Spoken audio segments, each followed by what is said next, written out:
Bienvenue dans cette nouvelle vidéo sur l'outil CorpusSense. Dans cette vidéo, on va voir comment modifier une collection déjà existante. Alors, en parlant de modification de collection, on parle de trois choses. On va venir pouvoir soit modifier les informations de la collection, soit ajouter des éléments à la collection, ou alors supprimer des éléments à cette collection. Pour pouvoir ouvrir une collection, il faut d'abord se placer dans le gestionnaire de collection, ici. Et dans le gestionnaire de collection, on a la liste des collections existantes sur notre navigateur. Et ici, en l'occurrence, on a celle que l'on a créée dans la vidéo précédente, Annuaire Cinéma. Donc je clique dessus et elle s'ouvre dans CorpusSense. Alors c'est pareil, ici il y a plusieurs parties sur cet écran. La première partie ici, ça va être les informations sur la collection.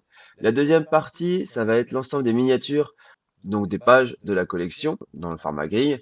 Et ici, dans la troisième partie à droite, on va pouvoir venir ouvrir les différentes pages d'une collection.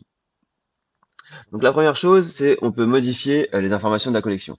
Donc ici, j'ai mis annuaire cinéma avec un et. On peut mettre annuaire cinéma, par exemple, alphabétique, ou alpha, pour dire que c'est alphabétique.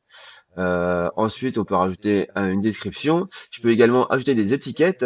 Par exemple, je vais pouvoir dire, bah, c'est, oui, voilà, j'en ai déjà des films, ou des noms, pour dire que ça va être une liste de noms, etc., etc. Il ne faut surtout pas oublier une chose, c'est d'enregistrer. Et ensuite, vous voyez, si je reviens ici dans le gestionnaire de cinéma, on a bien ici, par exemple, les tags qui ont été rajoutés, le titre a bien été changé.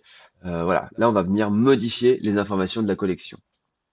Ensuite, ici, souvenez-vous, j'étais parti de la page ici, alors c'est la page 33, pour arriver tout en bas à la page ici 134.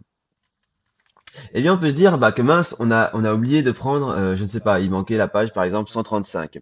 Donc du coup, on veut la rajouter à cette collection.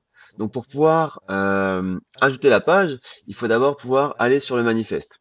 Donc là, il est encore chargé de la fois précédente, et si il n'est pas chargé, il faut aller récupérer le manifeste dans l'historique des manifestes, et il était ici. Donc on peut le rouvrir de la même manière. Et donc je disais, on va par exemple pouvoir dire, eh ben moi je veux rajouter la page 135 qui est ici. Donc, alors même si elle ne concerne pas elle n'a pas de données qui nous intéressent, on va juste le faire pour l'exemple. Donc du coup, bah, pour l'ajouter, vous pouvez directement clic droit dessus, et il faut faire également une sélection. Donc soit vous la sélectionnez en faisant un glisser, soit vous dites que c'est le début, et ainsi que la fin. Et ensuite, vous avez un nouveau menu qui apparaît, c'est ajouter la sélection à une collection. Donc ici, je vais dire, je vais l'ajouter à l'annuaire cinéma alpha. Donc là, ça me dit que ça a bien été ajouté. Donc si je retourne sur la collection, ici, je vais pouvoir voir que tout en bas, hop, la page 135 a bien été ajoutée.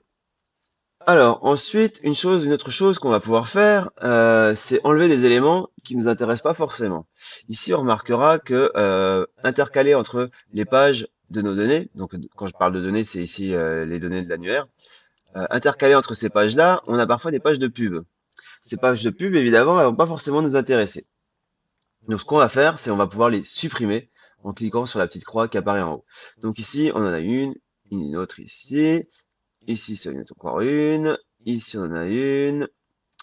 Alors ensuite, une page, voilà, des pages de pub hein, qu'on enlève, encore une ici.